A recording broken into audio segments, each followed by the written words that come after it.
अस्सलाम वालेकुम ते गुड मॉर्निंग दोस्त मेरे सारे ठीक ठाक होणगे।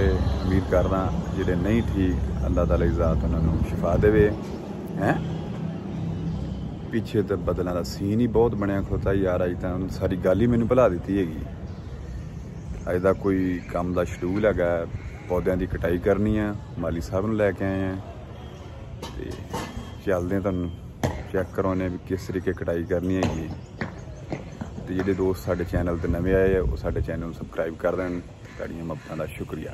असीं लैके आए हैं माली साहब नूं कि माली साहब जनाबन कर रहे ने कटाई ते कटाई बहुत वाधू करदे ते शुरू आ काम अल्लाह कीता जी। मोहम्मद रियाज साहब शुरू नहीं कटाई वास्ते है। कटाई अल्लाह कीता जी। तुहानूं आस्ता आस्ता असीं अपडेट कर रहे हैं जी। जेडे बंदे साडे चैनल ते नवे ने वो सानूं मेहरबानी करके सबसक्राइब कर लो। अगर साडी वीडियो पसंद आए तो सानूं लाइक कर देना। बाकी असीं तुहानूं ये हुण बूटे की कंडीशन चैक कर लो कैसी आ इस पौधे की। तो जदों हुण कटाई हो जाएगी मुकम्मल तो फिर तुहानूं असीं चैक करावांगे भी कितना अच्छा माहौल इसने बनाना है जी। पौधे की हजामत हो रही देखो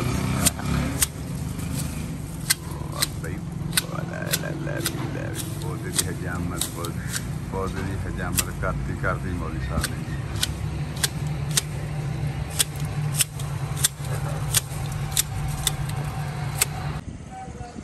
लो जी कितना खूबसूरत लगन लग गया बूटा जी। बूटे की कटाई मुकम्मल है। कितना खूबसूरत लगन लग गया ठीक हो गया जी।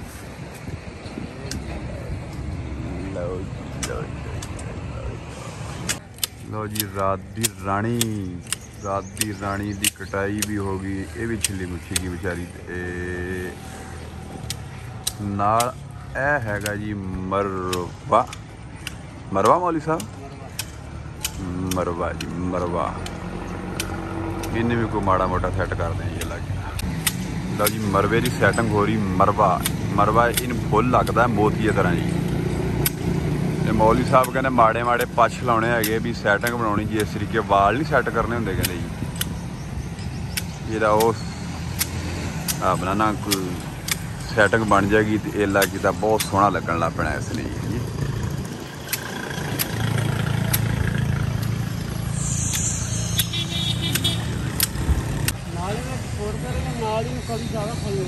हाँ जी मौली साहब बता रहे जी कहते भी कटाई करने नाल इन्हें फुल ज़्यादा कटने हैं।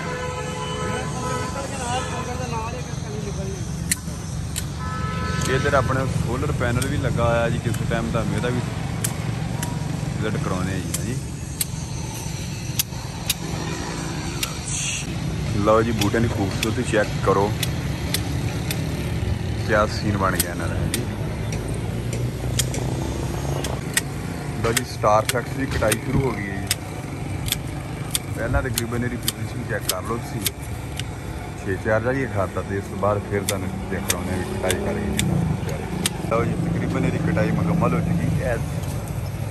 यह डिज़ाइन चेक करो कैसा है। यह देखो बिल्कुल है जिमें मिस्त्री ने जनाबन धारा लाते।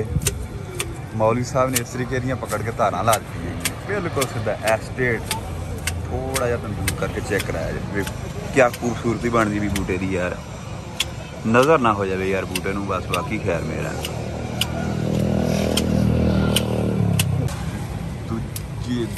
दूजा फैक्स वो भी कटाई होगी। दूसरे का भी मौज चेक करो क्या बनया माशाअल्लाह यार। लो भी दोस्तों तकरीबन कटाई मुकम्मल हो चुकी है। इनकी भी जी ना छतराई हो गई है ओके जी। अल्लाह हाफ़िज़ रब रखा दुआवां सानू याद रखा।